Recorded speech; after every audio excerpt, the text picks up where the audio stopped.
देशासह राज्यभरामध्ये निवडणुकीची लगबग आपल्याला पाहायला मिळते। त्यामुळे अर्थातच राजकीय घडामोडींनाही वेग आलाय। पाहूयात आजच्या 4 मोठ्या राजकीय बातम्या। शिवसेना आणि भाजपमधील धुसफूस काही संपताना दिसत नाहीये। त्यामध्ये कालच एका नव्या वादाला तोंड फुटलंय। भाजपच्या उत्तर मध्य मुंबईतील उमेदवार पूनम महाजन यांच्या विरोधात युवा सेना आक्रमक झाली। पूनम महाजन यांच्या प्रचारावरती युवा सेनेचे बहिष्कार टाकलाय। महाजन यांच्या प्रचाराच्या पोस्टरवरती युवा सेना प्रमुख आदित्य ठाकरे यांचा फोटो न वापरल्यामुळे हा वाद निर्माण झाला। कालच्या या वादाच्या पार्श्वभूमीवरती पूनम महाजन आज सहकुटुंब मातोश्रीवरती जाणार आहेत। तर आजची दुसरी मोठी बातमी आहे ती किरीट सोमय्या यांच्यावर लटकणाऱ्या टांगत्या तलवारीची।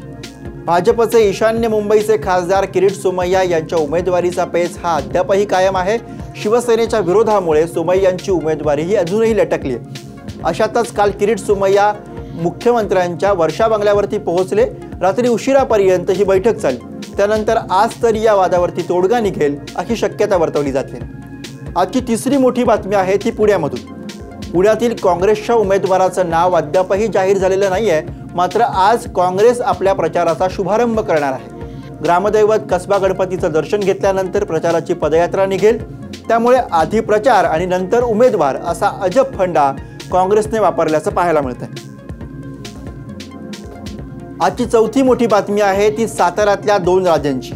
उदयनराजे आणि शिवेंद्रराजे यांच्या काल झालेल्या भेटीने साताऱ्यामध्ये जबरदस्त चर्चा रंगली। उदयनराजे यांनी शिवेंद्रराजे यांना वाढदिवसानिमित्त शुभेच्छा दिल्या। इतकंच नाही तर उदयनराजेंनी शिवेंद्रराजेंचा मुकाही घेतला।